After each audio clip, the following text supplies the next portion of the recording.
Welcome back friends. आज हम लोग पढ़ेंगे आर्थिक सर्वेक्षण, बिहार का आर्थिक सर्वेक्षण 2021-22। ये करंट अफेयर्स का एक पार्ट है। आर्थिक सर्वेक्षण पढ़ना है, बिहार का बजट भी पढ़ना है। तो हम लोग अभी हिंदी में पढ़ेंगे, फिर हम लोग इंग्लिश में पढ़ेंगे। बहुत ज़्यादा नहीं है, बहुत संक्षिप्त में है, लेकिन सारा इंपॉर्टेंट पॉइंट इसमें कवर किया हुआ है। तो आज हम लोग इसे कंप्लीट करते हैं और इसी सीरीज में हम लोग सारा करंट अफेयर्स भी पढ़ लेंगे। लेकिन ये मुझे लगा कि चूँकि ये रिसेंटली इशू हुआ था 25 फरवरी को गवर्नमेंट और बिहार के द्वारा, फाइनेंस डिपार्टमेंट के द्वारा, तो इसे करना जरूरी था। इसके पहले हम लोग विवास पनोरमा से इतिहास का पूरा बिहार का इतिहास पढ़ चुके हैं, बिहार का भूगोल पढ़ चुके हैं और 250 क्वेश्चन जो विवास पनोरमा का है वो सारा कंप्लीट कर चुके हैं। और उसके अलावा हम लोगों ने बिहार विवास पनोरमा से ये भाषा, बोली और साहित्य जो लास्ट क्लास हमने किया था, तो वो हम लोग कंप्लीट कर चुके हैं। उसके अलावा और भी छोटा छोटा टॉपिक है, तो मैं सोचा कि बीच में थोड़ा सा इसका भी इनपुट आपको मिल जाए ताकि इसका भी रिवीजन चलते रहेगा। तो इसलिए हमने सोचा कि पहले इसको हम डिस्कस कर लेते हैं। अच्छा, अभी हिंदी में डिस्कस कर लें और इमीडिएटली इसके बाद हिंदी में ही इसी वीडियो में हम लोग इंग्लिश में भी डिस्कस कर लेंगे, ताकि जिनको हिंदी में पढ़ना होगा हिंदी में पढ़ लेंगे और जिनको इंग्लिश में पढ़ना होगा इंग्लिश में पढ़ लेंगे, और जिनको दोनों में चाहिए होगा रेफर करने के लिए, समझने के लिए, तो दोनों रेफर कर सकते हैं। पूरा वीडियो देखेंगे, हिंदी और इंग्लिश दोनों कवर हो जाएगा। तो फ्रेंड्स, मुझे उम्मीद है कि आप लोग लगातार पढ़ाई कर रहे होंगे और उम्मीद है कि बीपीएससी 7 मई को एग्ज़ाम ले लेगा। ये तो श्योर हो चुका है, संभावित डेट है, तो उम्मीद करते हैं कि अब इससे ज़्यादा एक्सटेंड होगा नहीं। और आर्थिक सर्वेक्षण की बात करें तो लगभग 5 से 7 क्वेश्चन इसमें से आता ही है, तो ये बहुत वाइटल रोल प्ले करता है और करंट का पार्ट है और एक्सटेंड हो गया है तो डेफिनेटली ये ऐड करेगा। मार्च तक का करंट अफेयर्स तो ऐड करेगा ही करेगा, तो इसलिए हम लोग को इसे तैयार करना है। तो चलिए बिना किसी देरी के शुरू करते हैं आज का ये क्लास। और मुझे उम्मीद है कि आप लोग लगातार क्वेश्चन बना रहे होंगे। कमेंट करके बताइए कि और एडिशनल क्या चाहिए। हम लोग क्लूसेंट भी शुरू करने वाले हैं, तो चलिए शुरू करते हैं। बिहार राज्य सरकार, हमने जो जो चीज़ें हमें इंपॉर्टेंट लगा था हमने हाईलाइट कर लिया है, इसमें पूरा हाईलाइटेड है, तो हम लोग डिस्कस करते चलेंगे, पूरा पढ़ेंगे और साथ में डिस्कस करते चलेंगे।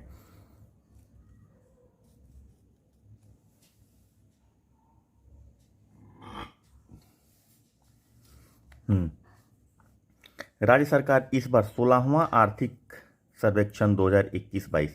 अच्छा, ये ध्यान रखना है कि आर्थिक सर्वेक्षण और बजट में क्या डिफरेंस है। तो मैं एक छोटा सा बजट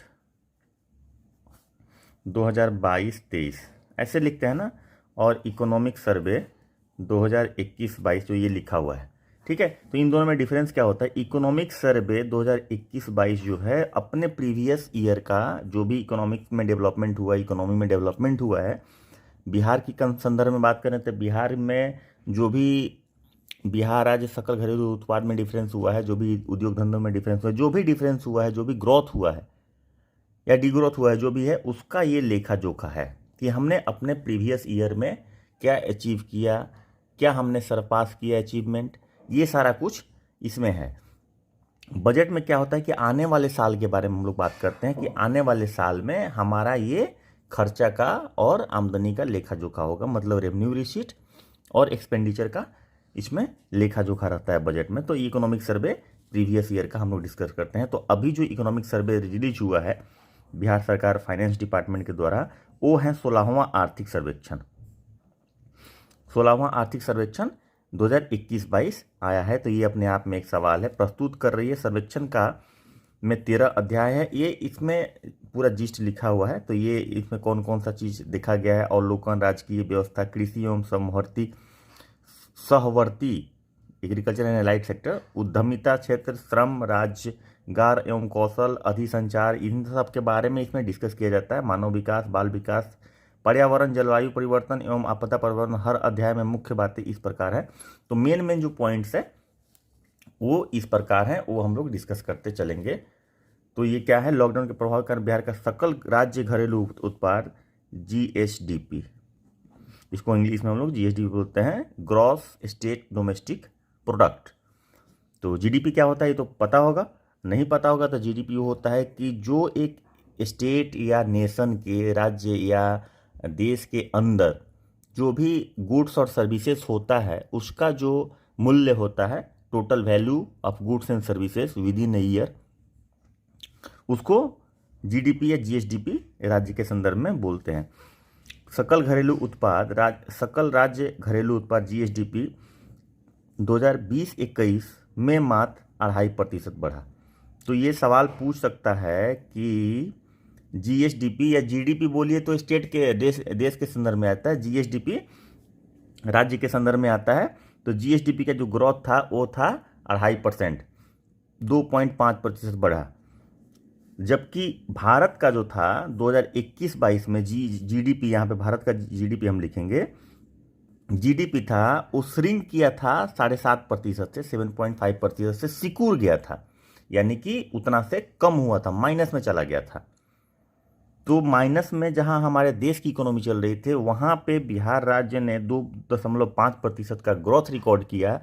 तो ये एक पॉजिटिव है कि एवरेज देश का है -7.5% और बिहार राज्य का जो है एवरेज वो 2.5% है पॉजिटिव में।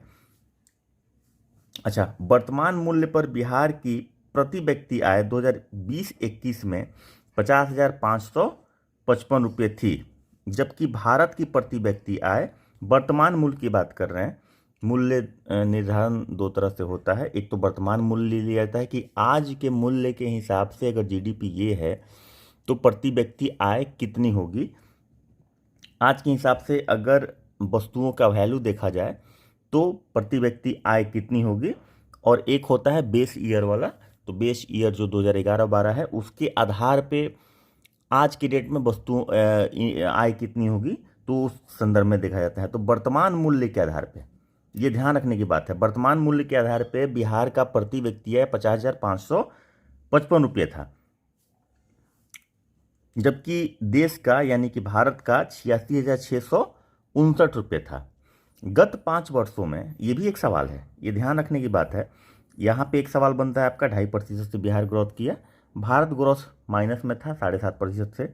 बिहार का प्रति व्यक्ति आय जो था 2020-21 में वो 50,555 रुपया था।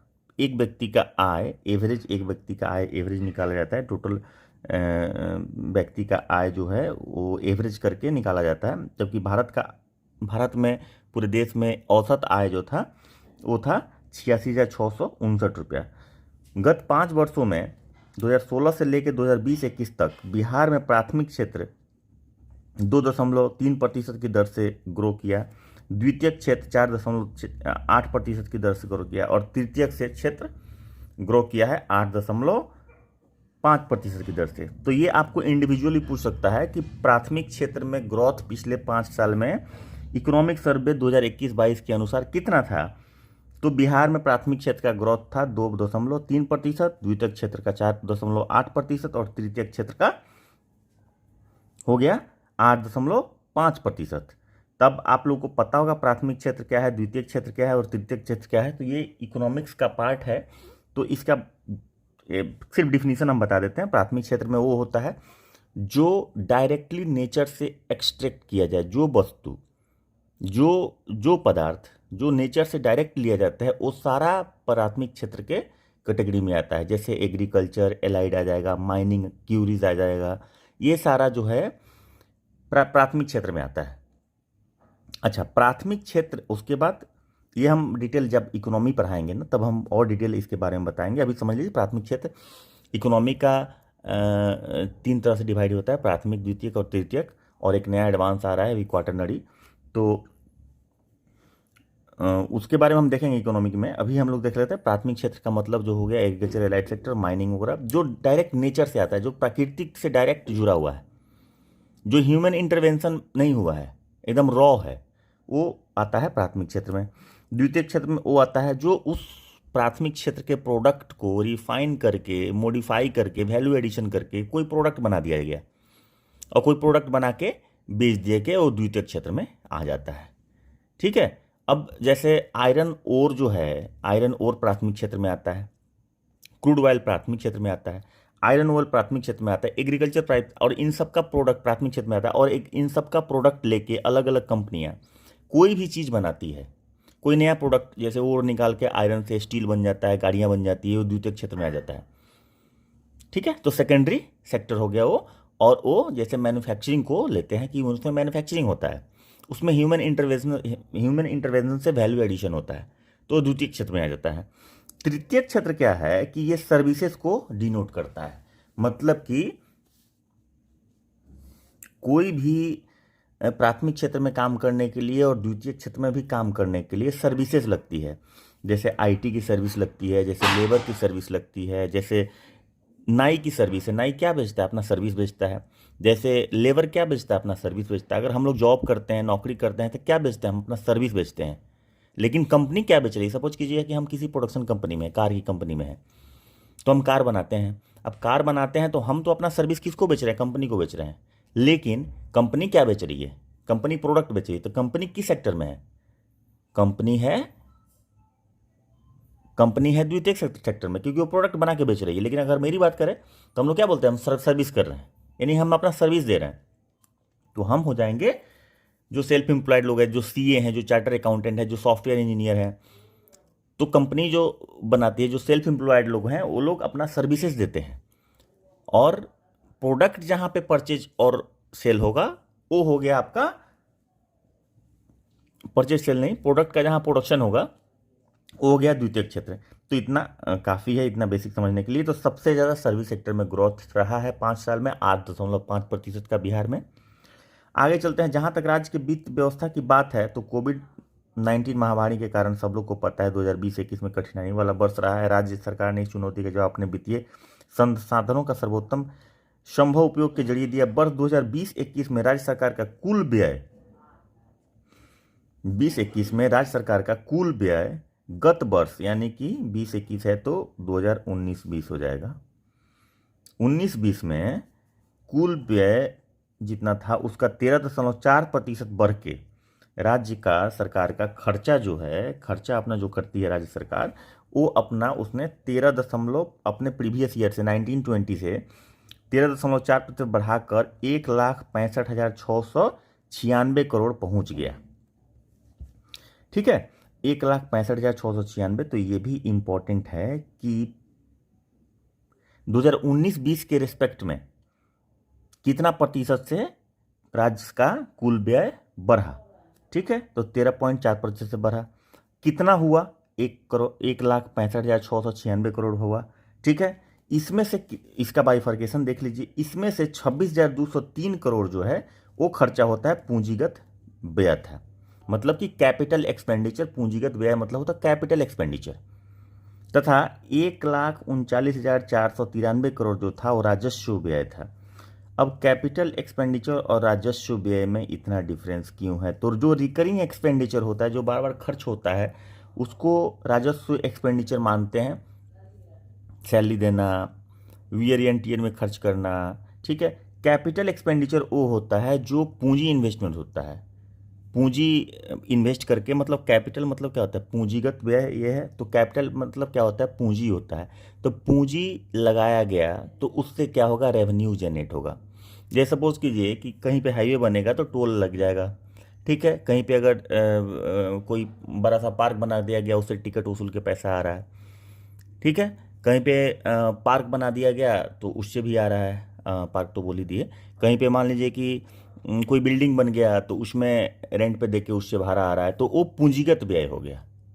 कहीं पे फैक्ट्री लगा दिया गया तो उसमें पैसा खर्चा हुआ, लेकिन उससे इनकम जनरेट हो रहा है, रेवेन्यू जनरेट हो रहा है, तो वो पूंजीगत व्यय हो गया।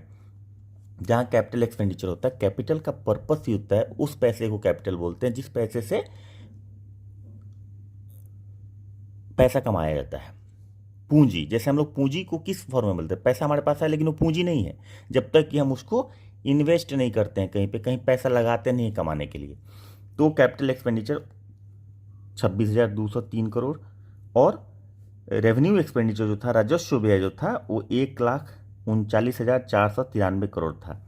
वर्ष 2020-21 में सामान्य सेवाओं, सामाजिक सेवाओं और आर्थिक सेवाओं पर राज्य सरकार के व्यय क्रमशः, अब 2020-21 में देखे जाए तो सबसे ज़्यादा जो खर्चा सरकार ने किया इन 3 सेक्टर में की है, सामान्य सेवा, सामाजिक सेवा और आर्थिक सेवा। इसमें क्या कितना कितना खर्चा किया है, तो 11.1%, 10.4% और 10.8% से बढ़ाई है खर्चा। वर्ष 2020 2021 में राज्य सरकार का राजस्व व्यय यहाँ पे नहीं होगा, ये इंग्लिश वाला मैं दिखाता हूँ, उसमें ये एक्चुअली व्यय नहीं है, ये रेवेन्यू है, ये रिसीट है, व्यय नहीं है।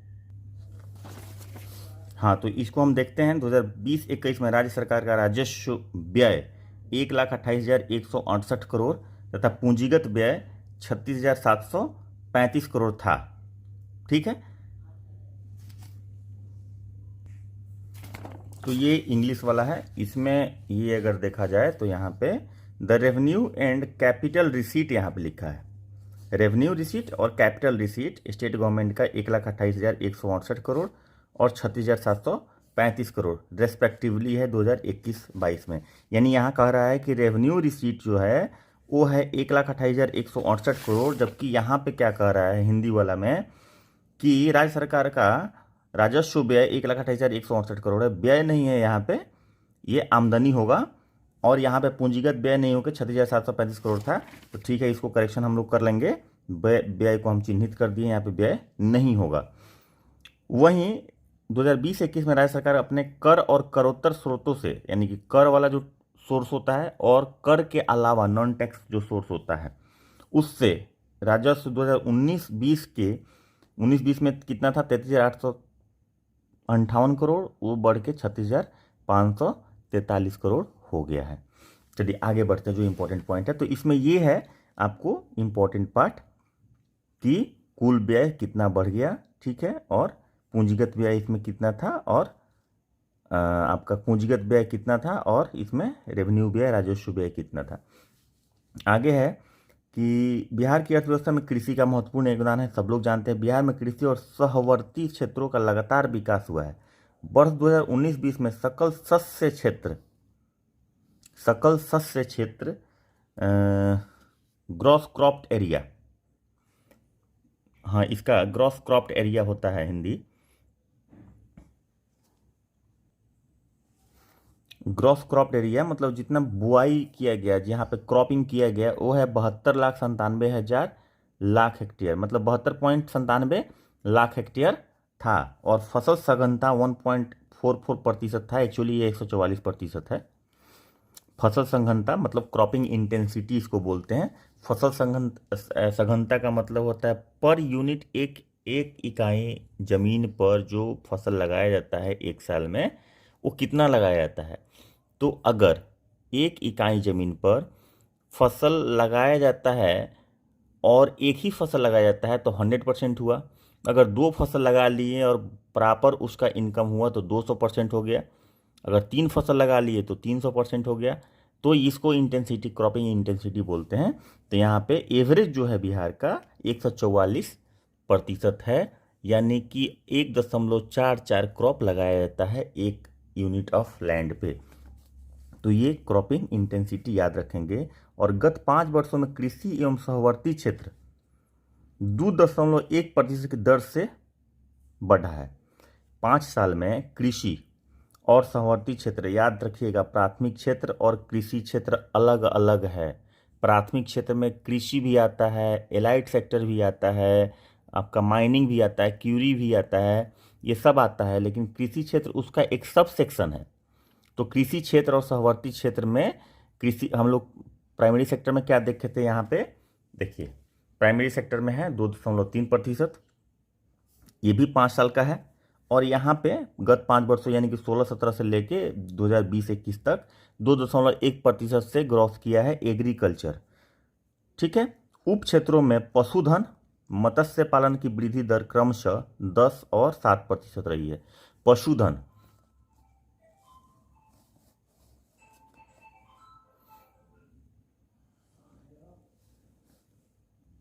हम्म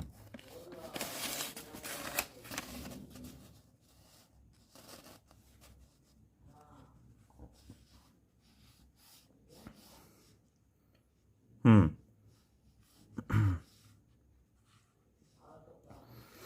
पशुधन और मत्स्य पालन की वृद्धि 10% और 7, यानी कि पशुधन का जो ग्रोथ था वो है आपका कितना, तो 10%, और मत्स्य का 7% ग्रोथ रहा है।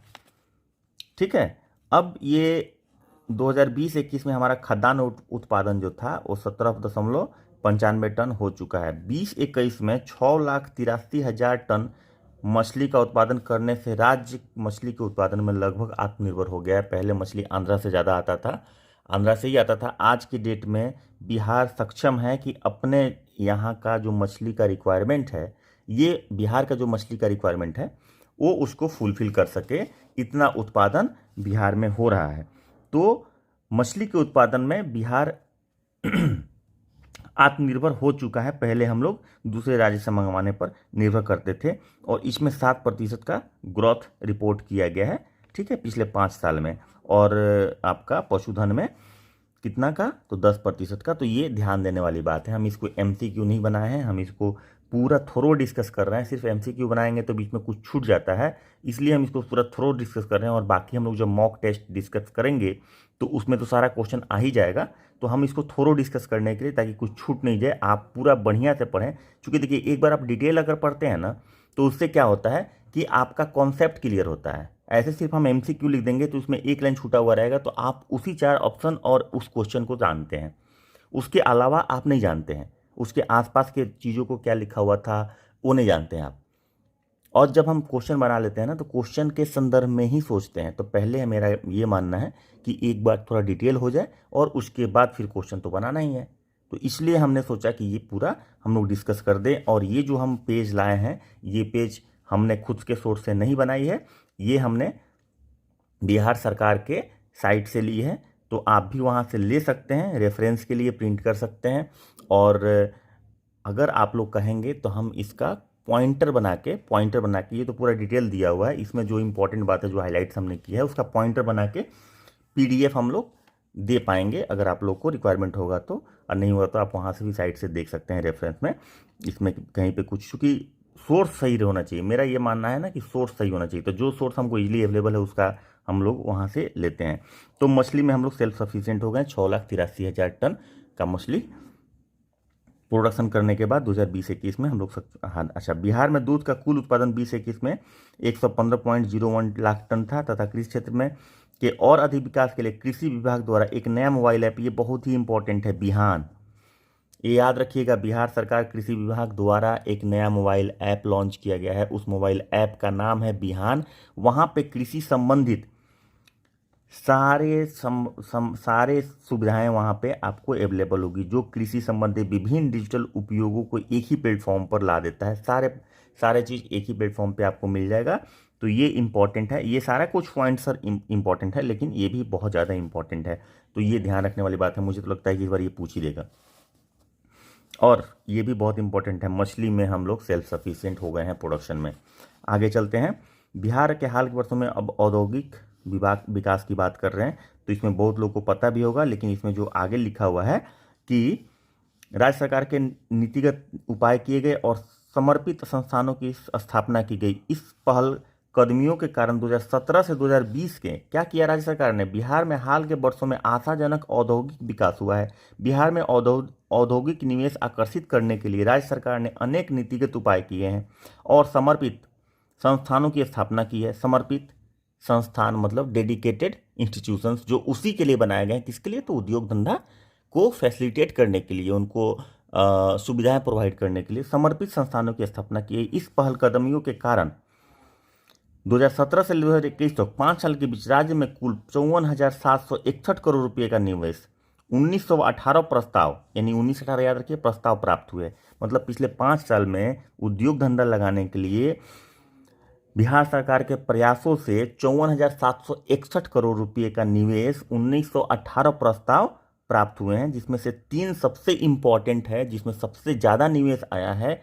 वो 3 इम्पॉर्टेंट याद रखिएगा कि उन तीनों का नाम, वो 3 है इथेनॉल, खाद्य प्रसंस्करण और नवीनकरणीय ऊर्जा। इथेनॉल तो जानते हैं, खाद्य संस्करण फूड प्रोसेसिंग, नवीनकरणीय ऊर्जा यानी कि रिन्यूएबल एनर्जी। तो इन तीनों सेक्टर में सबसे ज़्यादा निवेश बिहार सरकार को आया है पिछले 5 सालों में।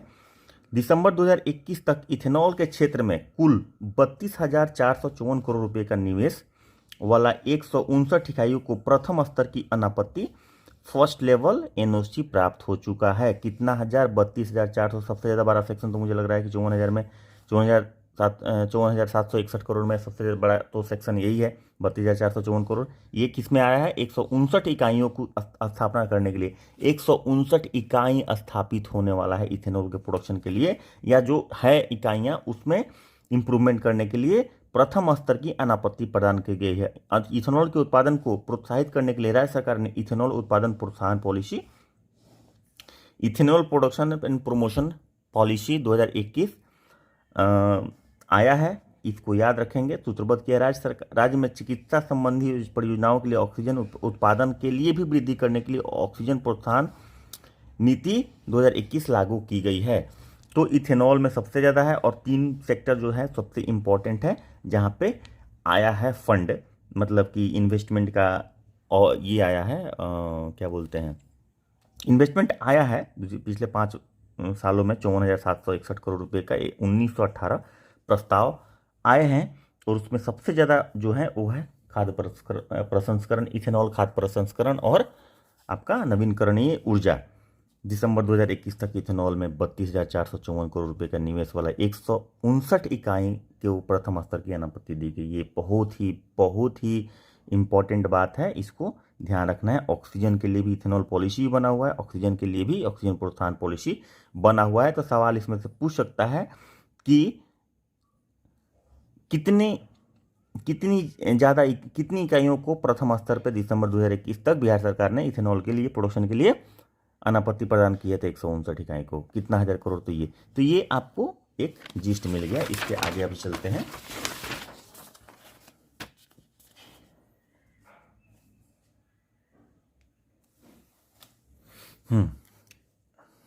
राज्य में कामकाजी उम्र के लोगों की संख्या बड़ी है, लोगों की बड़ी संख्या, और उनमें अधिकांश को कृषि सहित अनौपचारिक क्षेत्र, मतलब कि अनऑर्गेनाइज सेक्टर में लगा देखते हुए राज्य सरकार ने अर्थव्यवस्था के प्रमुख क्षेत्रों में रोजगार के अवसर प्रदान करने और श्रमिकों की सामाजिक सुरक्षा सुनिश्चित करने के लिए विभिन्न योजनाओं की शुरुआत की है। इस योजनाओं के लाभार्थी प्रवासी मजदूर, तो सामाजिक सुरक्षा सुनिश्चित करने के लिए अनौपचारिक सेक्टर में जो लोग इन्वॉल्व हैं और कामकाजी उम्र के लोगों की संख्या ज़्यादा है, तो इन सब चीज़ों को, इन सारे लोगों को देखते हुए अर्थव्यवस्था के प्रमुख क्षेत्रों में रोजगार के अवसर प्रदान करने के लिए श्रमिकों को जो दिया जा रहा है वो विभिन्न योजना शुरुआत की गई है। और उन योजनाओं में लाभार्थी कौन होंगे? लाभार्थी याद रखिएगा, प्रवासी मजदूर, बाल मजदूर और निर्माण मजदूर, इनमें सबसे ज़्यादा लाभार्थी होंगे। प्रवासी मजदूर, बाल मजदूर और निर्माण क्षेत्र के जो मजदूर हैं वो सबसे ज़्यादा इसमें उनको बेनिफिट मिलने वाला है। जैसे बिहार भवन एवं अन्य शनिमार्क श्रमिक रोजगार और सेवा की स्थिति का नियमावली 15 के तहत 2016-17 से लेकर 2020-21 के तक कुल 4,28,000 मजदूर निबंधित हुए हैं। 5 साल में 4,28,000 मजदूर निबंधित हुए हैं। वर्ष 2020-21 में राज्य सरकार ने 11.1 लाख निर्माण मजदूरों को कुल 538 करोड़ रुपए की वित्तीय सहायता उपलब्ध कराई। इसके अलावा विभिन्न योजनाओं के जरिए भी राज्य सरकार ने सार्वजनिक क्षेत्रों में रोजगार का अवसर प्रदान किए हैं। वर्ष 2020-21 में बिहार लोक सेवा आयोग ने 4586 रिक्तियों के लिए विज्ञापन दिया था, जो गत 4 वर्षों में सबसे अधिक था। तो ये सब चीज़ है, एम्प्लॉयमेंट के पॉइंट ऑफ व्यू से देखा गया है कि एम्प्लॉयमेंट इंगेजमेंट कैसे बढ़ाया जाए, कैसे रोजगार सृजन किया जाए और कैसे रोजगार दिया जाए। तो इन सब स्कीम में सबसे ज़्यादा जो लाभार्थी होंगे वो प्रवासी मजदूर होंगे, बाल मजदूर और निर्माण मजदूर। इसमें ये इंपॉर्टेंट है, ये ध्यान रखेंगे। आगे चलते हैं परिवहन के पास। तो परिवहन विभाग ने नगर हितैषी सेवाओं, पथ सुरक्षा, नागरिक हितैषी सेवाओं, पथ सुरक्षा आदि में सुधार के लिए हाल के वर्षों में अनेक पहल किए हैं। परिवहन विभाग ने किया है। 2018 से 20 तक 3 वर्षों के अंदर 5 राष्ट्रीय पुरस्कार प्राप्त किया है। तो भाई 3 वर्षों के अंदर परिवहन विभाग ने नागरिक हितैषी सेवाओं और पथ सुरक्षा में सुधार के लिए अनेक पहल किए। इसकी वजह से इस विभाग को 2018 से 20 के बीच में 3 वर्षों में 5 राष्ट्रीय पुरस्कार इसको प्राप्त हुआ है। तो किस विभाग को प्राप्त हुआ है? परिवहन विभाग को। आगे चलते हैं। दशक 2011 से 20 के दौरान देश में परिवहन, भंडारण एवं संचार क्षेत्र में सर्वाधिक 14.4% की वृद्धि बिहार में दर्ज की गई है। दशक 2011 मतलब 2011 से लेकर 2020-21 तक जो देश में परिवहन, भंडारण एवं संचार के सर्वाधिक 14.4% की वृद्धि दर बिहार में दर्ज हुई है। यह सड़क पुल क्षेत्र में गत 15 वर्षों के दौरान किए गए उच्च सार्वजनिक निवेश का परिणाम है। पिछले 15 साल में बहुत सारा काम हुआ है, योजना काम हुआ है, सड़क और पुल में बहुत ज़्यादा काम हुआ है। तो ये 14.4% की दर से ग्रोथ किया है, जो देश में भी सबसे ज़्यादा है। प्रति 1000 वर्ग किलोमीटर क्षेत्रफल पर सड़कों की लंबाई के मामले में केरल नंबर 1 है, 6617 किलोमीटर है। यानी कि 1000 वर्ग किलोमीटर क्षेत्रफल में सड़कों की लंबाई में केरल सबसे ज़्यादा है। कितना है 1000 वर्ग किलोमीटर में केरल में रोड की लंबाई? तो वो 6617 है। दूसरा है पश्चिम बंगाल, इसमें कितना है 3708 किलोमीटर, और तीसरे स्थान पर बिहार 3086 किलोमीटर पर तीसरे स्थान पे है। तो ये हमारा एक बहुत बड़ा अचीवमेंट है जो पिछले कुछ वर्षों से बिहार सरकार ने किया है। सड़क और पुल निर्माण में जो कार्य हुए हैं उसमें, उसकी वजह से ये परिणाम मिला है। तो ये भी एक सवाल है कि प्रति 1000 वर्ग किलोमीटर क्षेत्रफल में सबसे ज़्यादा सड़क की लंबाई किस राज्य में है? बिहार में नहीं है, केरल में है। ठीक है, बिहार का कौवां स्थान है प्रति व्यक्ति 1000 वर्ग किलोमीटर क्षेत्रफल में बिहार सबसे सड़क की लंबाई में बिहार का स्थान पूरे देश में कौवां है, तो तीसरा है। या बिहार में कितने किलोमीटर प्रति व्यक्ति 1000 किलोमीटर प्रति 1000 वर्ग किलोमीटर क्षेत्रफल में बिहार में कितने किलोमीटर रोड है? तो 3086 किलोमीटर है। ठीक है, तो ये क्वेश्चन बनता है। सबसे ज़्यादा पिछले 15 साल में कहाँ काम हुआ है? सड़क और पुल में सबसे ज़्यादा काम हुआ है। आपका परिवहन विभाग को ये अवार्ड मिला है, 5 अवार्ड मिला है 3 वर्ष के अंदर, 2020 और 21 के अंदर। तो ये इंपॉर्टेंट है, इसको याद रखना है। राज्य में ग्रामीण सड़क नेटवर्क 2015 में 57,388 किलोमीटर था, जो बढ़कर 2021 में 1,02,306 किलोमीटर हो गया। ऑलमोस्ट डबल के नज़दीक हो गया विद इन 6 ईयर्स। तो ये बिहार ग्रामीण सड़क नेटवर्क, तो इसमें भी बहुत सराहनीय काम हुआ है। अत्याधुनिक भवनों के निर्माण के लिए भवन निर्माण विभाग का बजट 2008-9 में जो 260 करोड़ था, 20 गुना बढ़कर 2020-21 में 5321 करोड़ हो गया।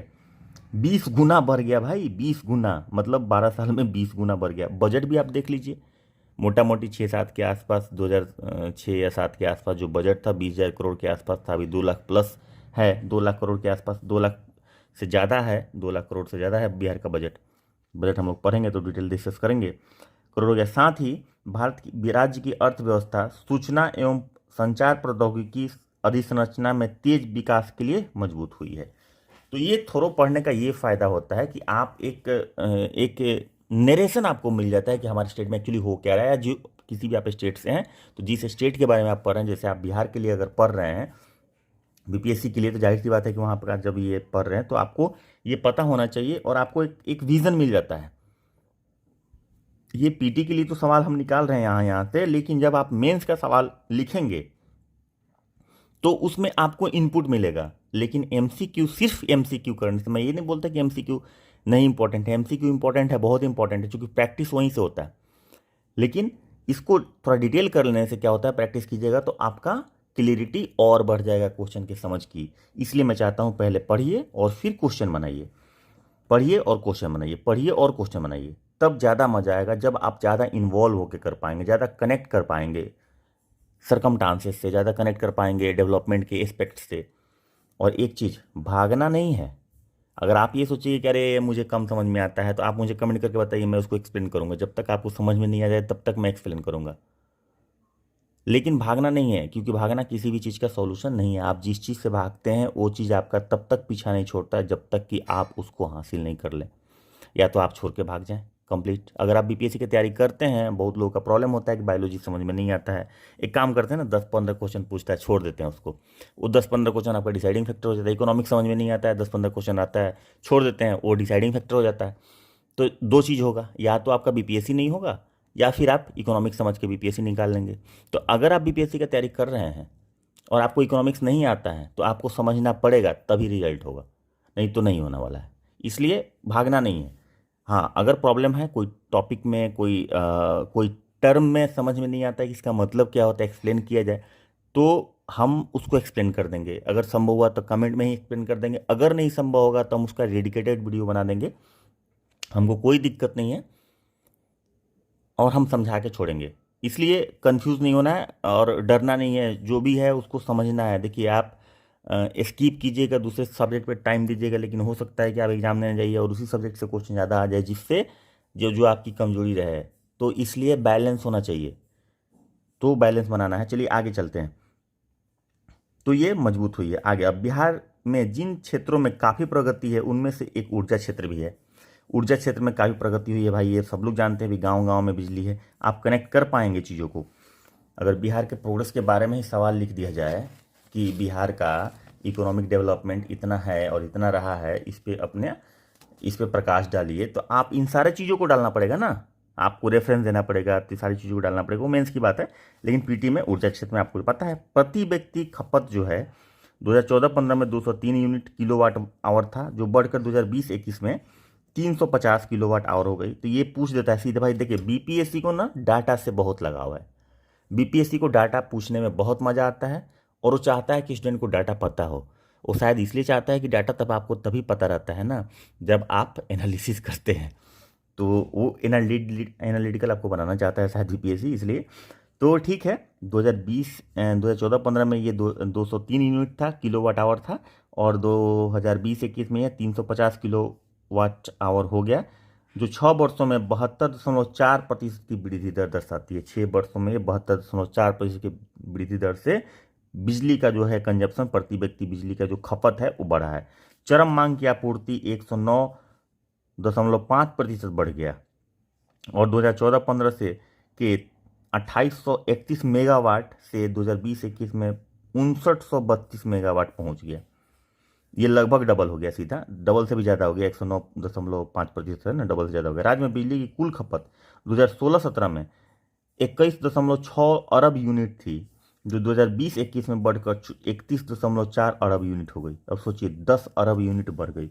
इसका अर्थ 4 वर्षों में 45% बिजली की खपत पूरे राज्य के अगर देखा जाए यूनिट की खपत में वृद्धि हुई है। वर्ष 2019-20 में राज्य में उपलब्ध विद्युत उत्पादन क्षमता 6073 मेगावाट था, जो 21-22 में 5.7% बढ़कर 6422 मेगावाट हो गया। बिजली की बढ़ती आपूर्ति की मांग के लिए राज्य सरकार ने 2023-24 तक विभिन्न स्रोतों से चरणबद्ध ढंग से 6607 मेगावाट बिजली की अतिरिक्त क्षमता जोड़ने की योजना बना रही है। तो 2023-24 तक कितना करने वाली है ये? 6607 मेगावाट की। ये हो गया। अब आगे इसमें चलते हैं, ग्रामीण आबादी के बारे में क्या है। तो राज्य सरकार ग्रामीण आबादी के विकास संबंधी जरूरतें पूरा करने के लिए अनेक कार्यक्रम का कार्यान्वयन करती है। जाहिर सी बात है, ग्रामीण आबादी में इसमें जीविका, बिहार में जीविका बहुत फेमस है। आप सब लोग जानते होंगे, जो लोग भी तैयारी करते हैं, जो लोग नहीं भी तैयारी करते वो लोग भी जानते हैं, जीविका बहुत ही फेमस है, जो ग्रामीण लोगों की जीविका संबंधी जरूरतों को काम करती हैं। अभी 12.72 लाख से भी अधिक स्वयं सहायता समूहों का बैंक के साथ ऋण संपर्क है, यानी कि 12.72 लाख स्वयं सहायता समूह बिहार में बैंक से डायरेक्ट क्रेडिट लिंक है, और अभी 16,537 करोड़ रुपए की लेन देन की गई है। 12,72,000 अपने आप में ही बहुत बड़ा फिगर है कि 12,72,000 स्वयं सहायता समूह है इसमें बिहार में। वित्तीय समावेश योजना के तहत जीविका ने 11 लाख से भी अधिक स्वयं सहायता समूहों को कम खर्च में बीमा आच्छादन का संपर्क उपलब्ध कराया। ग्रामीण परिवारों की आमदनी बढ़ाने के लिहाज से रोजगार पैदा करने के लिए मनरेगा का प्रभावी ढंग से क्रियान्वयन किया जा रहा है। मनरेगा का भी बहुत जोर दिया जा रहा है रोजगार देने के लिए। गाँव में मजदूर लोगों को रोजगार पाने वाले परिवारों की संख्या 2016-17 में 22.9 लाख थी, जो 132% बढ़कर 2020-21 में 51 लाख हो गई। यानी कि मनरेगा के क्षेत्र में भी बिहार में बहुत काम किया गया है। तो ये मनरेगा में 51 लाख परिवारों को मनरेगा का सुविधा दिया जा रहा है 2020-21 में, जो 2016-17 में 22.9 लाख थी। तो ये फिगर भाई याद रखिएगा। स्वच्छ गांव समृद्ध गांव ये टर्म है, इसको याद रखिएगा, एक महत्वाकांक्षी कार्यक्रम है। स्वच्छ गांव और समृद्ध गांव याद रखिएगा टर्म, जिसका लक्ष्य सभी गांवों में सौर प्रकाश व्यवस्था स्थापित करना है।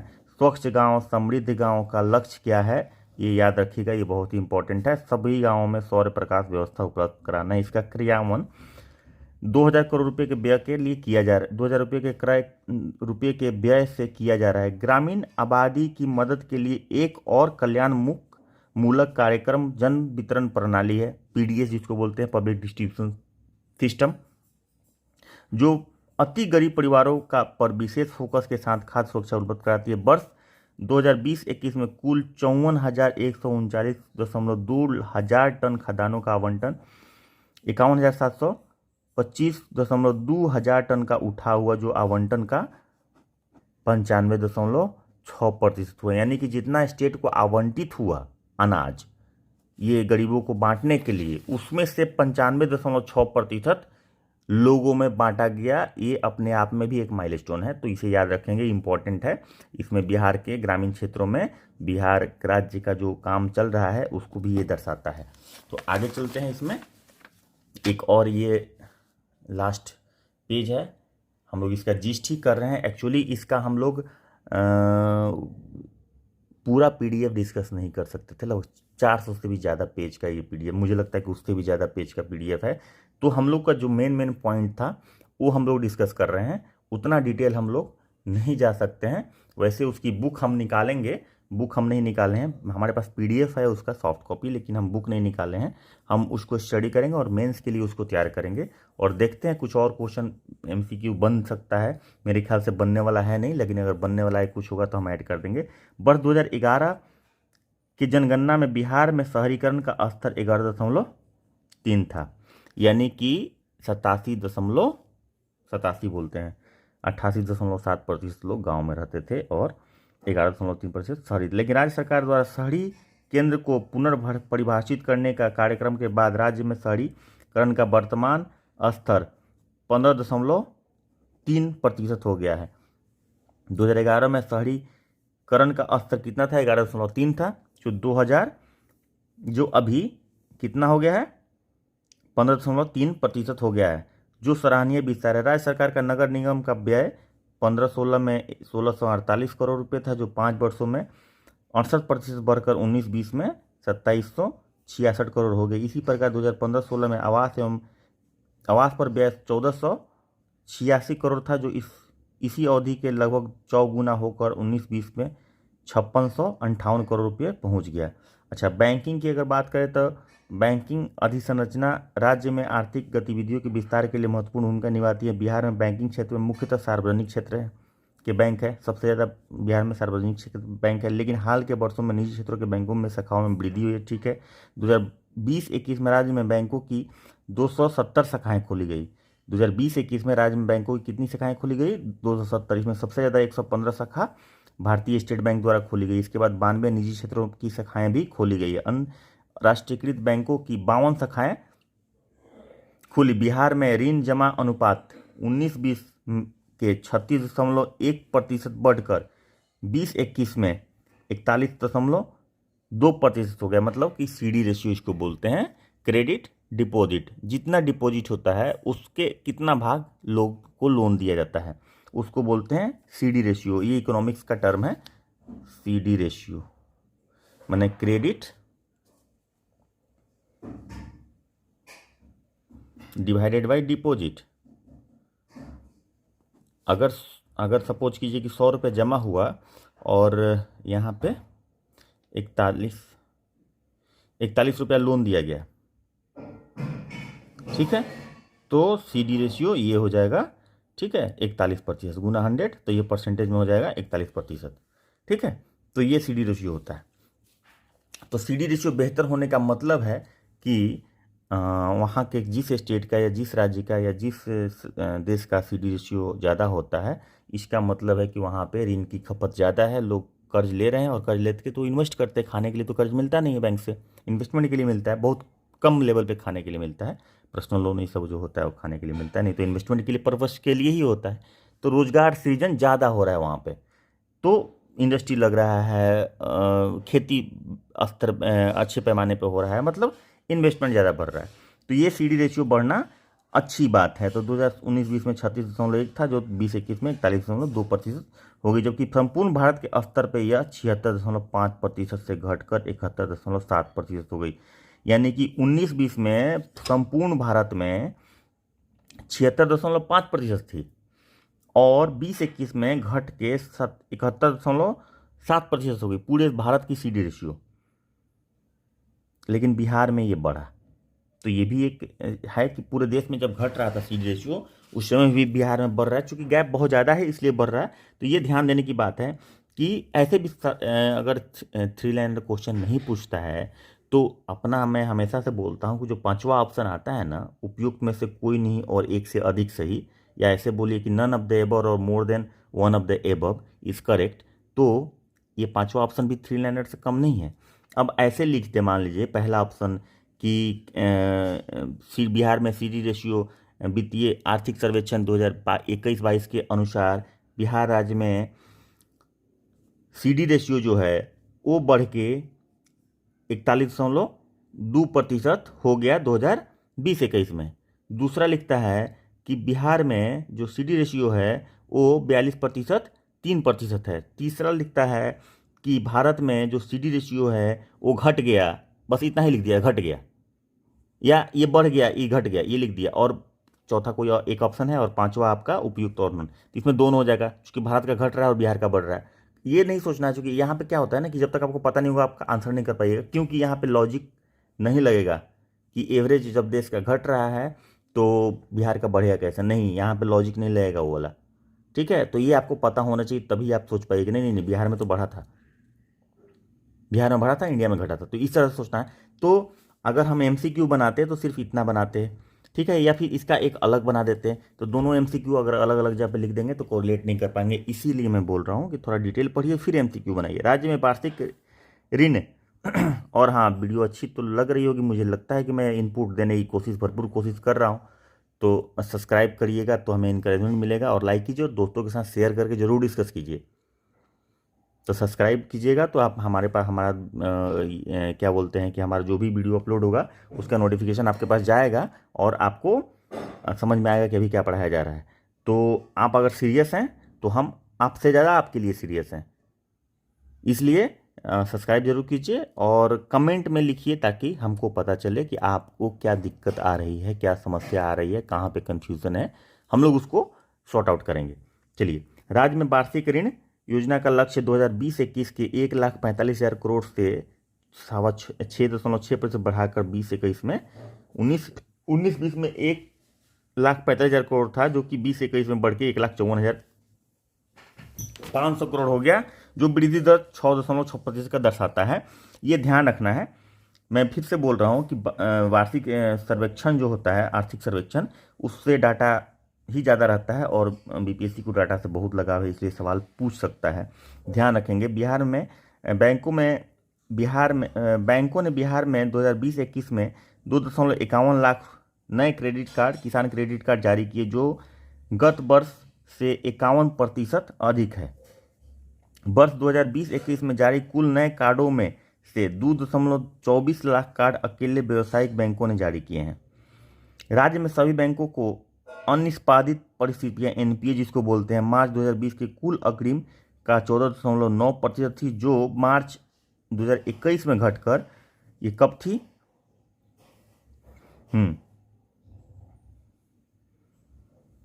मार्च 2020 में थी, मार्च 2021 में ये घट कर 11.8% रह गई। NPA घटना अच्छी बात होती है, क्यों होती है आप लोग को पता होगा, और नहीं पता होगा तो इकोनॉमिक्स में डिस्कस हम लोग कर लेंगे। वैसे NPA नॉन परफॉर्मिंग एसेट उसको बोलते हैं, और वो घटता है ऐसा एसेट जिससे रिटर्न नहीं आ रहा है, जो इससे इनकम जनरेट नहीं हो रहा है। सपोज कीजिए आपने कोई पूंजी लगाई, बिजनेस से पैसा नहीं आ रहा है, अगर घट रहा है तो बैंक का NPA कम हो रहा है। इसके साथ ही घट रहा है, इसका मतलब कि कस्टमर जो है लोन लिया है वो NPA अपना चुका रहा है, लोन चुका रहा है। लोन चुका रहा है इसका मतलब है कि उसको आमदनी हो रही है, तब तो चुका रहा है, उसको घाटा नहीं हो रहा अपने बिजनेस में। तो ये इकोनॉमिक पॉइंट ऑफ व्यू से भी अच्छा है और बैंक के लिए भी अच्छा होता है, तो ये अच्छा है। राज्य में मानव विकास के स्तर का जायजा लेकर राज्य सरकार ने समग्र विकास मूलक प्रयासों के बारे में राय बनाई जा सकती है। राज्य सरकार का कुल व्यय में सामाजिक सेवाओं का व्यय का हिस्सा 15-16 में 34.4% था, जो 20-21 में बढ़कर 44% हो गया। सामाजिक सेवाओं में सबसे ज़्यादा बढ़ोतरी हुई है। यह 16.6% की वृद्धि दर दर्शाता है, जबकि संपूर्ण भारत के स्तर पर वृद्धि दर 13। तो सामाजिक सेवाओं में जो वृद्धि दर है वो 16.6% है बिहार में, 15-16 से लेके 20-21 तक, ठीक है। जबकि पूरे भारत में 15-16 से लेके 20-21 तक वृद्धि दर है 13.8%, जो भारत के एवरेज से ज़्यादा है। तो सवाल सिर्फ डाटा से नहीं पूछेगा, ऐसे ही पूछ सकता है कि बिहार का वृद्धि दर जो है सामाजिक सेवाओं में वो भारत के एवरेज से ज़्यादा है, भारत के एवरेज से कम है, भारत के एवरेज के बराबर है, ठीक है, तुलनात्मक नहीं है। कुछ भी इस तरह का सवाल पूछ सकता है। इस व्यय में लाभान्वित होने वाले दो मुख्य क्षेत्र स्वास्थ्य और शिक्षा हैं।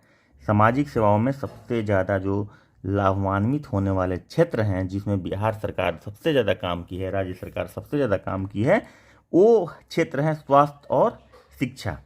परिणामों पर गौर करने पर दिखता है बिहार में शिशु मृत्यु दर 29 प्रति 1000 जीवित प्रसव है। मतलब कि हर 1000 जीवित माता पे जो बच्चा पैदा करती है उसमें से मृत्यु दर 29 है, ठीक है। मतलब इन्फेंट मोर्टेलिटी रेट बोलते हैं जिसको, कि हर 1000 बच्चा जो पैदा होता है उसमें से कितना मरता है, तो 29 बच्चा बिहार में मरता है, जो 30 के राष्ट्रीय आंकड़े से कम है। जबकि राष्ट्रीय आंकड़ा जो है वो 30 का है, यानी कि बिहार में इन्फेंट मोर्टेलिटी IMR इसको बोलते हैं, इन्फेंट मोर्टालिटी रेट।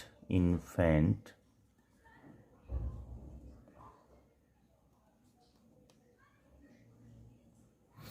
बिहार में कितना है, 29 है। इसका डिफिनीशन पर 1000 होता है, सैकड़ा नहीं होता है, ध्यान रखिएगा, कभी कभी ऐसे ही पूछ देता है, ठीक है, कि पर इन्फेंट मोर्टालिटी रेट क्या होता है, यही पूछ देगा कि शिशु मृत्यु दर क्या होता है।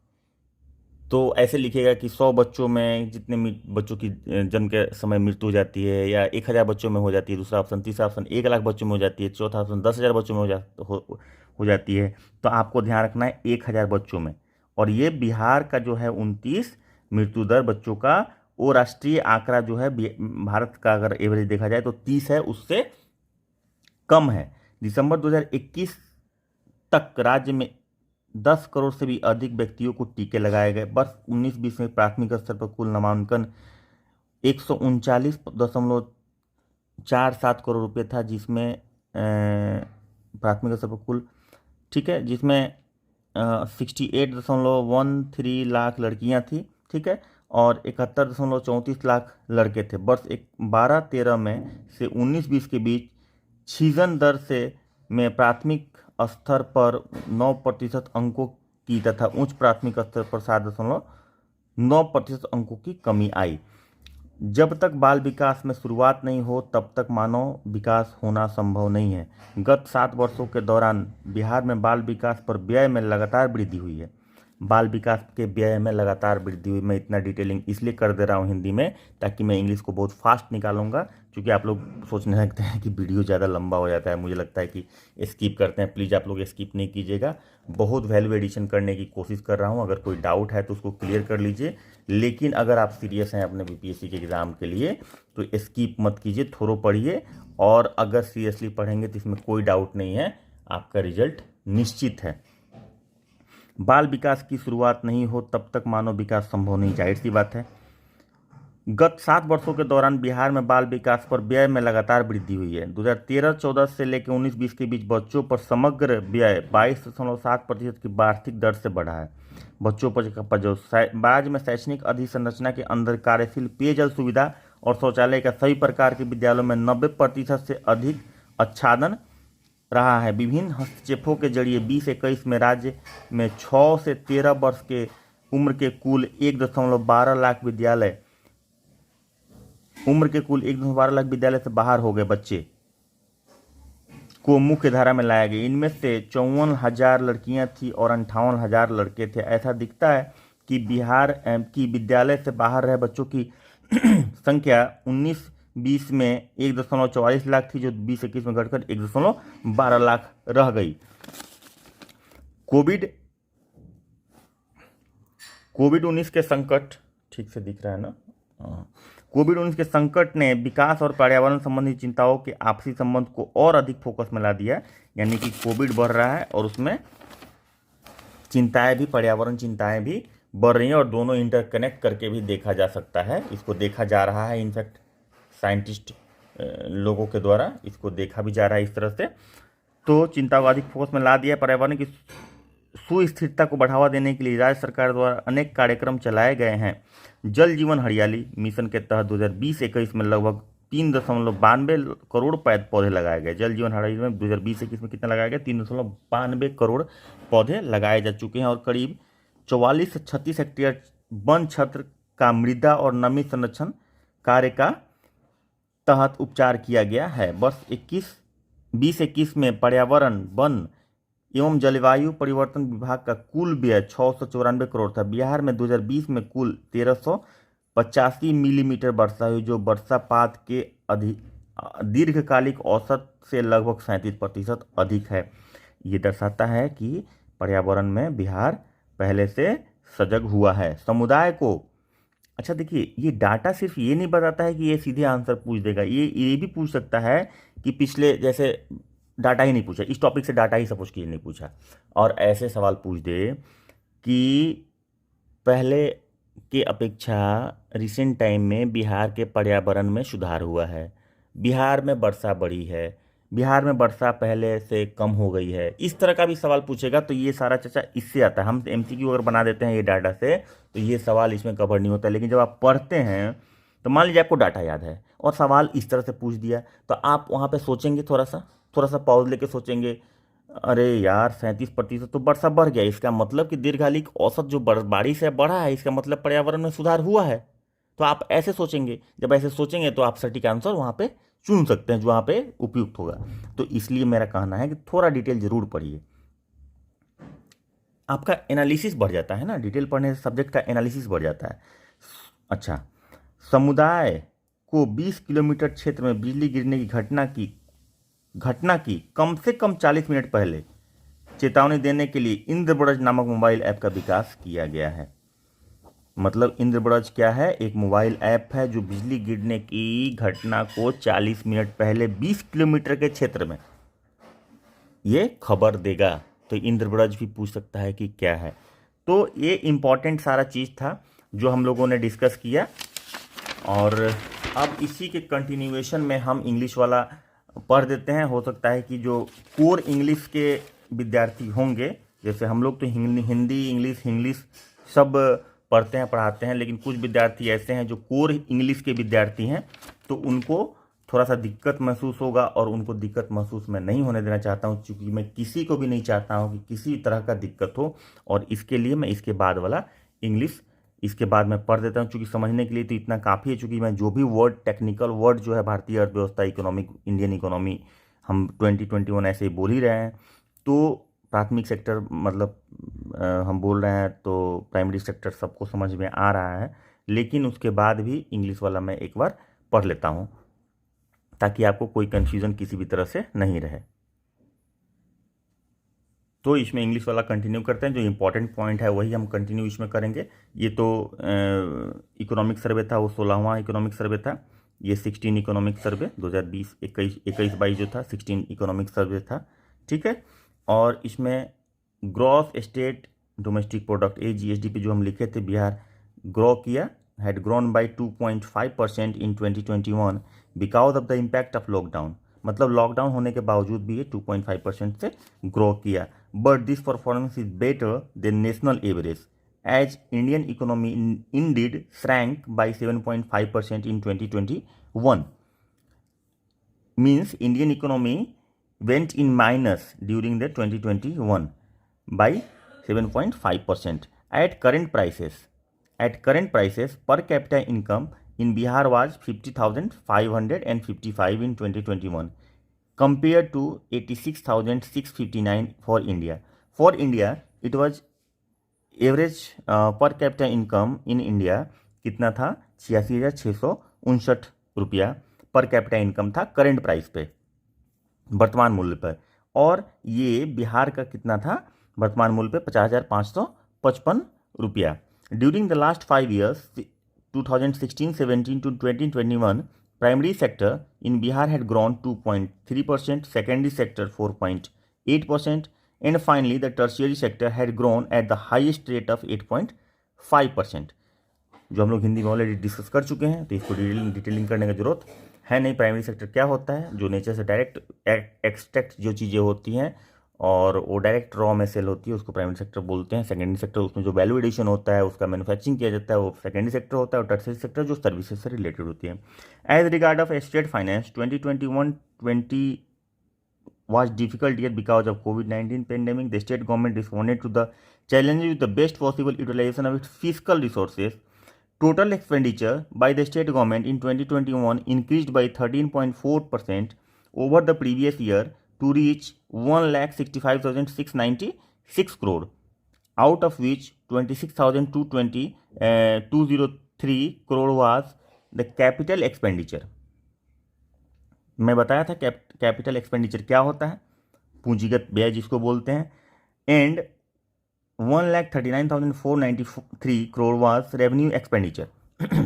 2021 the expenditure by the state government on general services important है, सोशल सर्विसेज ये भी इंपॉर्टेंट है, और इकोनॉमिक सर्विसेज, ये तीन पे सबसे ज़्यादा किया गया है। और वो बढ़ा कितना से 11.1%, 10.4% and 10.8% respectively. Means for general services it grown by 11.1%, for social services it grown by 10.4%, and for economic services it grown by 10.8%. The revenue and capital receipt के बाद वहाँ पे हिंदी में व्यय लिख दिया था, मेरे ख्याल तो मिसप्रिंट होगा। The revenue and capital receipt of state government were 1,28,168 crores and 36,735 crores respectively in 2021।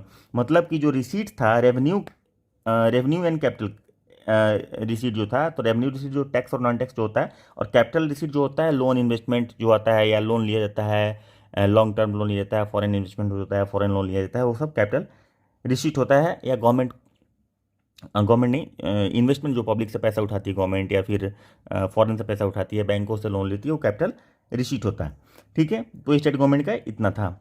और रेवेन्यू रिसीट हो गया, रेवेन्यू जो आप लोग सोर्स होता है टैक्स और non tax source. Revenue of the state government from its own tax and non tax sources increased from 36,858 crore in 2019-22 rupees 36,543 crore in 2021. Now, agriculture occupy a very crucial role, Bihar's economy में. The growth of agriculture and allied sector had been steady in Bihar. The gross cropped area, जिसको मैं वहाँ पे discuss किया था, was 72.97 lakh hectare, 72.97 lakh hectare in 1920 था, with the cropping intensity of 144%. During the last 5 years, agriculture and allied sector for last 5 years, make it point, for last 5 years, agriculture and allied sector grew at a pace of 2.1%. Agriculture sector, don't be confused with primary sector. Primary sector was 2.3% in 5 years, in last 5 years. Among the subsector, livestock, जो पशुधन जिसको बोलते हैं, fisheries have grown at a pace of 10% and 7% respectively. Means कि fishery जो grow किया, यानी कि मत्स्य जो ग्रो किया वो 7% से, और पशुधन जो ग्रो किया, जो लाइव स्टॉक था वो 10% से ग्रो किया। और 2021 में total food grain production was estimated at a record 17.95 lakh ton. The state has attend almost self sufficiency term आ गया in fish production in a record production of 6.83 lakh ton in 2021. Bihar's total milk output stood at 115.01 lakh ton in 2021. Towards further growth of agriculture sector, Bihan must be noted. A new mobile app has been launched by the state, by the Department of Agriculture, Government of Bihar, to integrate various ongoing digital application for agriculture on a single platform. Bihan जो app है वो बहुत ही important है, जो agriculture विभाग के द्वारा launch किया गया है। जो भी डिजिटल सर्विसेज है यहाँ पे आपको मिल जाएगी। तो इसमें हम बहुत इलाबोरेट नहीं कर रहे हैं, थोड़ा फास्ट चल रहे हैं, क्योंकि समझने के लिए तो हम लोग हिंदी में समझ लिए हैं, लेकिन अगर इंग्लिश का कोई टर्मिनोलॉजी में कोई इशू आ रहा होगा तो उसके लिए हम ये पढ़ देते हैं। हम बार बार बोल रहे हैं कि सिर्फ डाटा को ध्यान नहीं रखना है, डाटा से हमको इन्फ्रेंस निकालना है, इकोनॉमी हमारा किस तरफ जा रहा है। आप सोचिए आप कि हमारा जो एवरेज क्या बोलते हैं ग्रोथ रेट जो था वो बढ़ा है, ठीक है, वो ग्रोथ रेट बढ़ा है। जैसे हम लोग यहाँ पे सवाल देख रहे हैं ना कि बिहार का ग्रोथ रेट 25.2.5 था, 2.5% था बिहार का, और इंडिया का श्रैंक किया था माइनस में। तो सवाल ये डाटा ही नहीं पूछ सकता है, ये भी पूछ सकता है कि 2020-21 में बिहार का जो GSDP का ग्रोथ रेट था वो कम हुआ था, भारत का बढ़ा था, भारत का कम हुआ था, बिहार का भी कम हुआ था। ऐसा 4 ऑप्शन हो जाए, ठीक है। तो भारत का एक कम हुआ था, ये तो सही है। अब बिहार का एक बढ़ा था, एक ऑप्शन में अगर है तो लास्ट 5वां ऑप्शन हो जाएगा। तो कोई ज़रूरी नहीं कि भाई डाटा से पूछेगा। डाटा से बिहार को ठीक है बीपीएससी को लगाव है, लेकिन वो डाटा से नहीं भी पूछ सकता है। वो आपको डाटा से इन्फरेंस निकाल के, कंक्लूजन निकाल के, मटेरियल निकाल के, लॉजिक निकाल के और आपसे सवाल पूछ देगा। तो इसलिए थोड़ा सा डिटेलिंग भी जरूरी है। एमसीक्यू करना है इसके बाद, लेकिन डिटेलिंग भी जरूरी है, इसलिए हम ये करवा रहे हैं। चलिए, एग्रीकल्चर सेक्टर ये हो गया, बिहान आप याद रखेंगे। Now the industry development in Bihar has been promising in recent years. The state government has adopted various policy measures and established dedicated institutions to attract industrial investment in Bihar. Due to these initiatives, Bihar has received 18 proposals for investment worth rupees 54,761 crore during 2017 to 2021, मतलब 17 से लेके 20 तक हमने 1918 proposal receive किया industrial development के लिए 54,761 करोड़ रुपए का। The 3 most attractive industrial, ethanol सबसे ज़्यादा, और फूड प्रोसेसिंग और रिन्यूएबल एनर्जी, ये 3 हम लोग ऑलरेडी डिस्कस कर चुके हैं। टिल दिसंबर 2021, दिसंबर तक का ये फिगर है। इथेनॉल सेक्टर में ही सबसे ज़्यादा फर्स्ट स्टेज क्लियरेंस मिल चुका है 159 यूनिट का, for 159 units with an investment of worth 32,454 crore. सबसे ज़्यादा सेक्शन इथेनॉल वाला ही है, ठीक है। तो अगर ये पूछा जाए कि इसमें सबसे ज़्यादा सेक्शन किसका है, तो ये फिगर बता रहा है। इसमें कहीं लिखा नहीं है कि इथेनॉल में सबसे ज़्यादा इन्वेस्टमेंट आ रहा है, ये बता रहा है कि इथेनॉल में इतना आ रहा है। तो जाहिर सी बात है कि 54,761 करोड़ में इथेनॉल में 32,454 करोड़ आया, मीन सबसे ज़्यादा है। To incentivise ethanol production, state government has formulated ethanol production promotion policy, जो हम लोग आने वाले समय में शायद इसका शॉर्टकट देख लें, हालांकि उसका डिटेलिंग में जाने की जरूरत नहीं है। The state government has also adapted the oxygen production promotion policy to accelerate the production of oxygen for medical purpose. Now इसको मैं बहुत जल्दी जल्दी कर रहा हूँ ताकि टाइम ज़्यादा नहीं लगे, ऑलरेडी लंबा हो रहा है video. Given the large working age population and majority of them being engaged in informal sector including in agriculture, the state government has launched different scheme to create employment opportunity in leading sector of economy and to ensure social security of workers. The beneficiaries of such schemes are migrant worker, child laborer, construction worker. सबसे ज़्यादा benefit इन लोगों को होने वाला है। For instance, under the Bihar building and other construction workers regulation and employment and condition of services rule 2015, 14.28 lakh workers are registered cumulatively from 16-17 to 2021. In 2021, the state government has provided financial help to 11.10 lakh construction workers worth 538 crore. Apart from that, through different commissions, the state government has also created employment opportunity in public sectors. In 2021, the Bihar Public Service Commission has advertised 4,586 vacancies, which was maximum during the last 4 years. तो employment generation के लिए भी state government काम कर रही है, उसका लेखा जोखा है। The transport department has taken, transport department be careful, has taken the several initiative in recent years. Now the transport department ये यहाँ पे बहुत इंपॉर्टेंट है, इसको ध्यान रखना है। had taken several initiatives in recent years to improve citizen-friendly services, road safety, etc., and earned 5 national awards, 5 national award जो हम लोग हिंदी वाले में डिस्कस किए ड्यूरिंग द लास्ट 3 ईयर्स, 18 से 20 के बीच में 5 नेशनल अवार्ड मिला है। किसको मिला है? बिहार के ट्रांसपोर्ट डिपार्टमेंट को मिला है। Bihar recorded highest growth in the country 14.4% in transport storage and communication sector during the last decade. ये 10 साल में, लास्ट डिकेड में 14.4% ग्रोथ पूरे देश में सबसे ज़्यादा है बिहार का जो ग्रोथ रिकॉर्ड किया है, और ये transport department. It is an outcome of high public investment in road and bridge in last 15 साल। रोड और ब्रिज में आप लोग पता है बिहार में सबसे ज़्यादा काम हुआ है।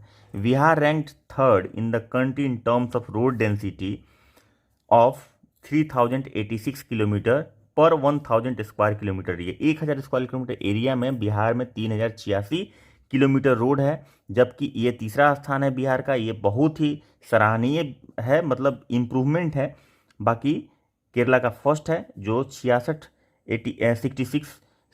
Kilometre, and West Bengal 3708 kilometre. West Bengal at second level and Kerala at the first level, and third level is Bihar. Third rank is Bihar.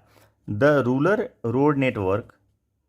rural road network had expanded from 57,388 km in 15 to 1,02,306 km in 2021, almost double, a little bit lower than double। तो ये भी एक development का बहुत अच्छा है कि आपको देखना पड़ेगा, ये डाटा से पूछ सकता है या बोल सकता है कि लगभग दुगुना हो गया। डाटा नहीं देके बोलेगा कि 15 के रेस्पेक्ट में बिहार में जो ग्रामीण सड़कें हैं उनका जो नेटवर्क है वो लगभग दुगुना होगा। मतलब कि जो रूरल रोड्स हैं उनका जो नेटवर्क है वो 2015 के तुलना में इकोनॉमिक सर्वे 2021 के हिसाब से लगभग दुगुना हो गया। तो लगभग दुगुना हो गया, ये मान के चलना है, ठीक है।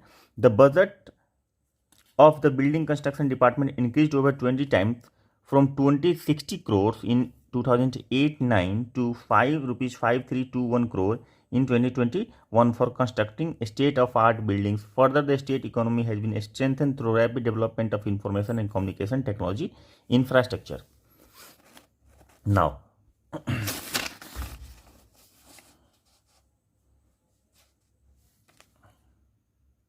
हाँ, sorry. Yet another sector where Bihar has achieved substantial progress is energy. Energy sector में आपको पता है कि बिहार को बहुत ग्रोथ हुआ है एनर्जी सेक्टर में। पर कैपिटल कंजप्शन ऑफ एनर्जी जो है बिजली in the state has risen from 203 kilowatt hour in 2014-15 to 350 kilowatt hour in 2021। मतलब 203 किलोवाट आवर से 2014-15 में जो था वो 350 किलोवाट आवर होगा, implying A growth of 72.4%। This 72.4% growth in last 6 years. The peak demand met again had a growth of around 109.5% to reach 5932 megawatt during 2021 from 2831 megawatt in 14-15.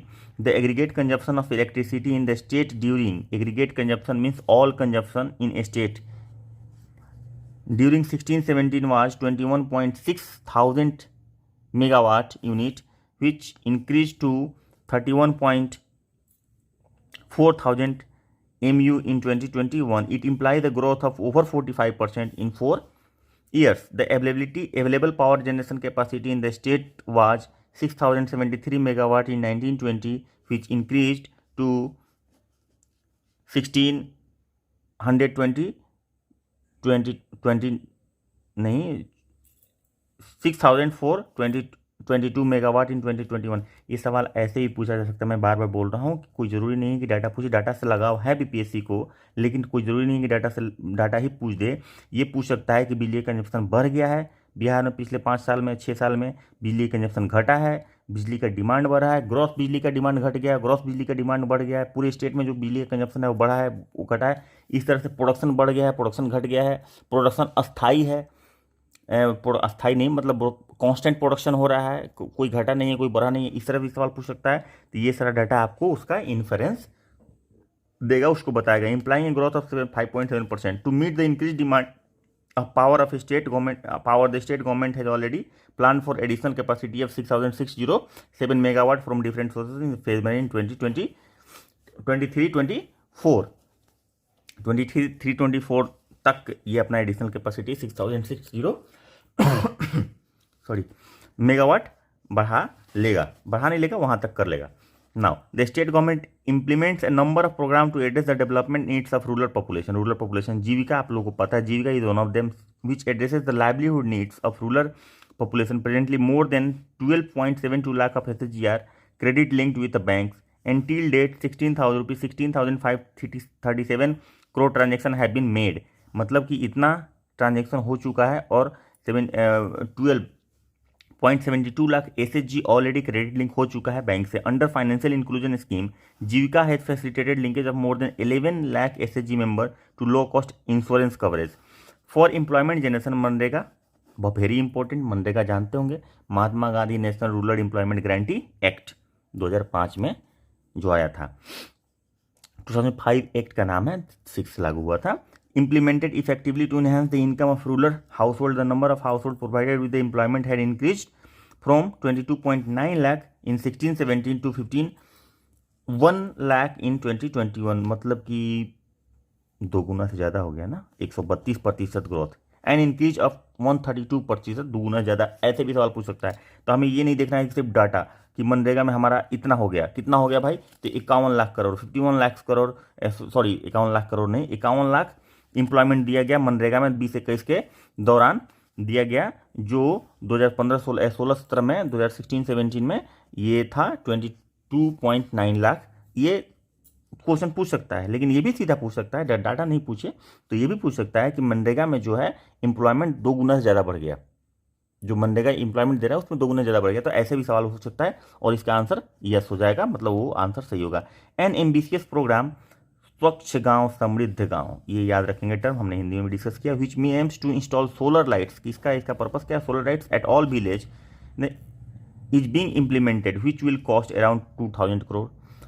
ठीक है. Another welfare program to help the rural population in the public distribution system, राशन का दुकान सबको पता है. Which ensure food security and with a special attention on ultra poor household. In 2021 the total allotment was 54,139.2 thousand ton and the amount lifted was 51,725.2 thousand crore, almost 95.6% of allotment. In 2021 census the level of urbanization in Bihar was very low, only 11.3%. Urban development, urbanisation जो था बिहार में इतना था 11.3%. But after state government has decided to redefine the urban centre, the present level of urbanisation आप लोगों को पता है, जो हमने डिस्कस कर लिया, 15.3%. विच इंडिकेट, अब ऐसे सवाल पूछ दे कि अर्बनाइजेशन पिछले जो 2011 का जो सेंसस था उसके हिसाब से जो अर्बनाइजेशन था बिहार में, अभी अर्बनाइजेशन जो है वो उससे 2 गुना हो गया, 3 गुना हो गया, उसका 25% बढ़ गया. नहीं, ये सही नहीं है. इस तरह से देखना पड़ेगा आपको. 15.3% है तो ये 20% के आसपास मोटा मोटी 25-30% के आसपास मोटा मोटी बढ़ा है. तो ये देखना पड़ेगा कि उस हिसाब से ये आंसर बनता है कि नहीं. तो हमें इस एंगल से भी सोचना पड़ेगा. Which indicate appreciable expansion, the expenditure on the urban development of state government was 1648 crore in 15-16, which increased by 68% in 5 years to reach 2766 crore in 1920. Similarly, expenditure for housing was for 1486 crore in 15-16, which increased to 5658 crore in 1920, nearly 4 times during the same period. तो ये ध्यान देने वाली बात है कि किस तरह से एक्सपेंडिचर अर्बन डेवलपमेंट में बढ़ रहा है. और अगर सवाल डाटा से आता है तो डाटा तो भाई याद रखना पड़ेगा, और ये डिस्कशन से याद होगा. आप डिस्कशन कीजिएगा, आप प्रीवियस ईयर से कंपेयर कीजिएगा, फिगर आ जाएगा दिमाग में. और ये डाटा के बिना भी क्वेश्चन पूछा जा सकता है. ये डाटा से एक लॉजिक निकाल के, इन्फरेंस निकाल के क्वेश्चन पूछा सकता है कि अर्बन डेवलपमेंट में अर्बनाइजेशन के लिए ऐसा बोलिए कि अर्बन सेंटर्स को एक्सपेंड करने के लिए जो अर्बन एक्सपेंडिचर है डेवलपमेंट के लिए, डेवलपमेंट एक्सपेंडिचर जो अर्बन सेंटर का है उसको बढ़ाया गया है, घटाया गया है, इस तरह का भी सवाल पूछा जा सकता है. तो ये ध्यान रखना है. अच्छा, अभी आ जाते हैं बैंकिंग सेक्टर का क्या है बिहार में. Banking infrastructure play a crucial role for expansion of economic activities everyone know in the state. The public sector bank largely dominate the banking sector in Bihar. सबसे ज़्यादा पब्लिक सेक्टर बैंक है, सबको पता है। But there has been a gradual increase in the number of branches of private sector in recent year. ठीक है, तो इन 2021-22 270 new bank branches, 270 खुला भाई, याद रखिएगा फिगर ये, were open in the state. Most significant number of new branches were open by SBI। State Bank of India ने open किया 115 अकाउंट, अकाउंट बोल रहा हूँ, branches. Followed by the private sector bank 92 private sector बैंकों ने किया टोटल, प्राइवेट सेक्टर बैंक मिलके। Other nationalised bank opened 52 new branches. The credit to deposit CD ratio जो मैं डिस्कस कर रहा था, जितना एडवांस दिया गया अगेंस्ट द डिपॉजिट, जो डिपॉजिट करती है पब्लिक उसके अगेंस्ट में जो एडवांस दिया जाता है और उनका जब रेशियो लेते हैं, date is called CD ratio. तो बिहार का जो CD रेशियो है वो 36.1% था 19-20 में, जो बढ़ के 41.2% हो गया 20-21 में। Where as it decline from 76.5% to 71.6% in all India basis. So this is very important. Again, this is contradicting with the national average. Bihar's CD ratio is contradicting during the 2020, 2019, 22, 21, 2021. ये बिहार का जो CD रेशियो है ना वो increase किया है, जबकि India का जो CD रेशियो है वो डिक्रीज किया है। तो ये कंट्राडिक्ट कर रहा है, तो ये ध्यान देने वाली बात है। यहाँ पे जबरदस्त तरीके से क्वेश्चन बन सकता है। The annual credit plan ACP target of the bank in the Bihar increased by 6.6% from 1,45,000 crore in 1920 to 1,54,500 crore in 2021। ये ACP भी, एनुअल क्रेडिट प्लान भी बढ़ गया है। The bank issued 2.51 lakh new Kisan credit cards in Bihar during 2021, 51% of higher than the previous year. Among the total new cards 2021-20 the commercial bank alone issued 2.24 lakh credit cards, Kisan credit cards. The new and the NPA, non-performing assets of all banks combined in Bihar came down to 11.8% of total advances in March 2021 from 14.9%। NPA reduce हुआ है, जो हम लोग हिंदी में discuss कर चुके हैं। Now, overall impact of development efforts of a state government is best judged when one takes account of level of human development. Human development index बनता है, ह्यूमन डेवलपमेंट इंडेक्स वो बिहार के लिए नहीं है, लेकिन ह्यूमन डेवलपमेंट जो है वो रिफ्लेक्ट करता है कि स्टेट का या किसी भी नेशन का डेवलपमेंट किस लेवल पे हो रहा है। The state government share of expenditure on social services in total expenditure है increased from 34.4% in 15-16 to 44% in 2021। Means कि सोशल सर्विसेज में गवर्नमेंट ने अपना एक्सपेंडिचर का जो शेयर है उसको 34.4% से 15-16 में जो था उसको बढ़ा के 44% 20-21 में कर दे, indicating a growth of 16.6% compare to 13.8% in all India level. यहाँ भी कंट्राडिक्शन है कि ऑल इंडिया का जो एवरेज है पूरे स्टेट्स का वो 13.8% है, सोशल सर्विसेज में टोटल एक्सपेंडिचर का परसेंटेज का एवरेज है, जबकि बिहार में ये 44% है। The health and education are the two principal beneficiaries of this expenditure. Bihar में इसका सबसे बड़ा जो एक्सपेंडिचर का जो हेड जाता है वो कहाँ जाता है, तो हेल्थ और एजुकेशन में जाता है। Looking at the outcomes it is seen that IMR infant mortality जो मैं बोल रहा था, बिहार में 29 डेथ पर 1000 लाइव बर्थ्स है, which is lower than national figure of 30 पर 1000 लाइव बर्थ। याद रखिएगा भाई, हिंदी में बोला हूँ, अभी भी बोल रहा हूँ, मैं क्लियर कर देता हूँ कि सवाल इससे भी पूछा जाता है और खूब पूछा जाता है। और BPSC का भी मैंने सवाल देखा है, UPSC में भी मैंने सवाल देखा है इस तरह का, ये पूछा जाता है कि ये 1000 पे होता है, 10,000 पे होता है, 1 लाख पे होता है, 10 लाख पे होता है, या 100 पे होता है, कुछ ही पूछ देगा। टिल दिसंबर 2020 में more than 10 crore persons were vaccinated in the state. The total enrollment at primary level in 1920 was 139.4 lakh, of which girls were 68.13 lakh and boys were 71.34 lakh. Between 1213 and 1920, the dropout rate in the primary age decreased by 9% point, and in upper primary level it is by 7.9% point. No human development is possible unless it starts from child development. There has been a steady increase in expenditure on child development in Bihar. During the last 7 years, during 13-14 and 19-20, the overall expenditure on children increased at an annual rate of 22.7%. बच्चों पे जो खर्च करने का जो बढ़ा है rate है वो 22.7% से बढ़ा है पिछले 7 साल में. With in educational infrastructure the coverage of functional drinking water facility and toilet in the all type of school is presently more than 90% इन बिहार. ये ड्रिंकिंग वाटर फैसिलिटी और टॉयलेट की जो फैसिलिटी है ना, मोर देन 90% स्कूल में है. A total of 1.12 lakh out of school children in the age group of 6 to 13 year have been mainstreamed through the different intervention in 2021. A total of 1,12,000 बच्चे जो school से drop out थे, बाहर थे, उनको main stream से जोड़ा गया 2020-21 में. Of this 58,000 were boy and 54,000 were girl. It is seen that the number of OOSC decreased.